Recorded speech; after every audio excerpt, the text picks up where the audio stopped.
Okay. Hello, welcome everyone. Thank you for coming today. Our meeting today will be on curfews and what time people need to be home. So, by raise of hands, quick, how many of you guys had curfews when you were younger or still do? How many of you had different curfews from your cities but from your parents? Okay, so it looks like most of us did. According to debate.org, actually, a poll out of people say that 69% of people that took the poll said that curfews are ineffective. They don't believe that curfews do anything to stop crime or keep children safe or anything. So that's what they said. But then Chris Mandel, who is an assistant professor at the Michigan State University for Criminal Justice, he says that if we do want to stop crime and keep children safer, that we need to do something within the hours of 3 and 6 p.m., which is when teens cause the most trouble. So just a little background about me. I'm Haley Knight. I am currently a student at UND, and I had a curfew my entire life. It wasn't just until I was 18 and then my parents let me free. It was up until I came to college. It was by myself. And I was always home by my curfew, otherwise I couldn't go out again. So they were pretty strict about that, my parents were. So today, many cities, states, and even countries have curfews. The reason that they have curfews differ from many reasons from state to area, because some places have trouble with teens causing crime, some just to keep the children safe, and some just to keep people off the streets and home. And so today we're going to find out the positive and negative effects of a curfew from a law enforcement officer, a retired law enforcement officer, and then we're going to see the pros and cons of a curfew through a psychologist, and then finally we're going to see the differences of curfews between the world. So someone who deals with minors on the daily basis and obeying and disobeying the laws, let's find out what he thinks about curfews and see the pros and cons. Please welcome Jordan, who's speaking on behalf of a retired sheriff of many years, Officer Rohit.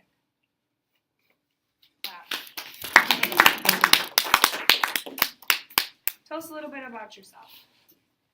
Well, I've been a sheriff for 30 plus years. I recently lost an election to a younger sheriff because the county was trying to get me out of there for some reason, unfortunately. But as a sheriff, I've dealt with many curfew violations and other law breakings. And yeah. Okay. So I'm going to start asking him a few questions that I think a lot of us would like to answer. So the first question would be, is there an issue with kids being out too late? It depends on where you live. If you live in a small town like I do, I'm from Piston in North Dakota, you pretty much know everybody in town, so if somebody's causing trouble, somebody's going to know about it, report you. But since you live in a small town, you know everybody, you're more than likely not going to get into too much trouble because you know the person. Whereas in bigger cities like Grand Forks, Fargo, Minneapolis, there's probably more problems because it's kind of hard to know everybody in a big town like that. Okay, good answer. And then my second question is going to be, do you notice more trouble during the day or at night? There's probably more. I noticed it more at night because kids just want to get out of the house, away from the parents, and go hang out with their friends. Whereas during the day, they're in school or at work. Okay, and do you think there's a difference between small towns and big towns for that? Yes, and yeah. Okay.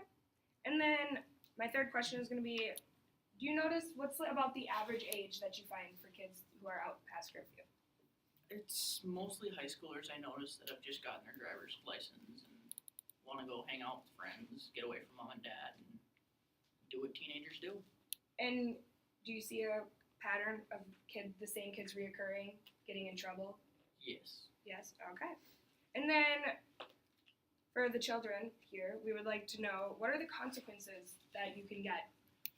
Well, consequences vary from city to city and state to state, but general consequences found on juvenile curfew laws from criminalfinelaw.com is increasing fines for increasing attempts and citations. And there is having to be enrolled, forced enrollment in after-school programs or community service. And there is also possible detention in jail or juvenile hall. And then if a parent knowingly allows this to go on, they can also be subjected to fines and punishment in jail. Do you know how much the fines would be in a county like this? First offense is $25. $25. Okay, so it's not that bad. And do the parents have to pay for that, or the kids? The kids do. Okay. And so are there any exceptions for when children are out past curfew? Yes, if they're accompanied by a parent, they can be out after curfew. If they're on their way home from work or on their way to work.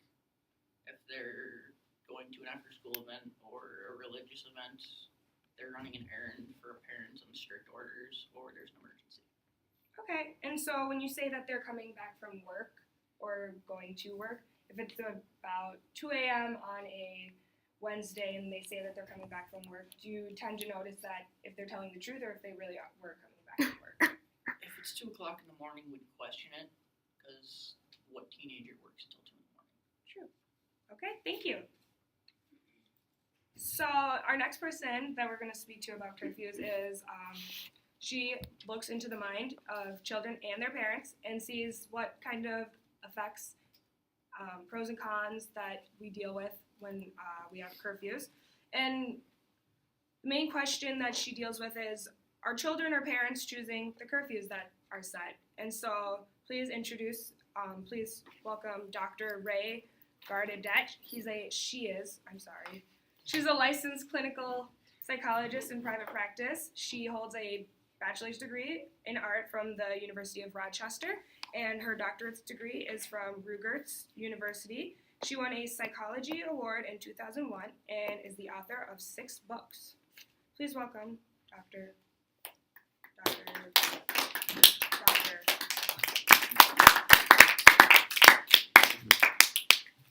Could you tell us a little bit more about yourself other than what I said? I am Dr. Ray Garandi. I've written 6 books and I've won many different awards, and thank you for having me today. You're welcome. Thank you for coming. So one of the questions that most kids are going to want to know is, what's the point of curfews? So recently I got to attend a conference learning about adolescence, and curfew is one of the things that was brought up. So Dr. Kenneth Shoreview, he was the leader of this conference, and he said that the point of a curfew is pretty much just to lessen the likelihood of kids behaving inappropriately, and a curfew pretty much just teaches them life lessons such as learn how to respect an adult and knowing how to be responsible and just being home on a reasonable time. Okay. What would you say the parents' point is of having a curfew? Well, the parents' point of a curfew is just pretty much that they just want to make sure their kids are safe and that they're just obeying everything that's right, including the laws. Okay. And because we have technical difficulties, we don't have a graph to show, so hopefully she can explain this quite well. But what are the reasonable times for a curfew that parents and doctors and law enforcement would agree? Okay, so Dr. Kenneth Shoreview at this conference, he showed us a chart which was from the American Academy of Pediatrics, and it was just pretty much a chart of the times and the ages that were reasonable for school and as well as being on weekends. So it was from 7 to 8 p.m. for 12 to 13-year-olds on a school night. It was 8 to 9 for 14 to 16-year-olds on a school night, and 10 and 11 from 17 to 21-year-olds either on a school night or a work night. And then normally on the weekends it was about 2 hours later. So if it was a 12 to 13-year-olds, it'd be about 9 or 10 o'clock on the weekend to be home. And pretty much just once the parents establish these groundings that they have to stick by and make sure that they give the right consequences, that the child is not home on the right time. And there really just isn't a necessarily set curfew, but this is just an example of what Dr. Kenneth found. Okay. And so when you say 17 to 21, do you agree that people who are supposed to be their own independent individual once they turn 18 should still stick to that curfew? I should say if they're 18, they're technically legal adults, so they should be able to do really whatever they want. But that was just like a guideline on what was recommended from the pediatrics. Okay. So those are the reasonable times. But what about if a parent and child decides to have no set time curfew, like a no permanent set time curfew, and it's based on how they behave by the week? Okay. So this information can also be found in my book, All is Fair in Love, War, and Curfew. So it's pretty much just like some parents, they don't always have curfews just because not all parents technically believe in them. Instead, like the parents like base each request on like the merit, or in other words, just by if the child was home the last time like reasonably, or if the child wasn't, and also like depends on the child's behavior overall. So it pretty much just teaches these techniques just can work, and it carries risks for arguments of negotiating on going out each evening. Just whatever approach you do, you just have to make sure you communicate it so the child knows, because one thing that does with curfew is there's no communication involved. So like the child's confused, and like the parent say something, but like the child doesn't know that it. So just like after all like these times today, like they are different compared to how most adults were back then. So which is why there are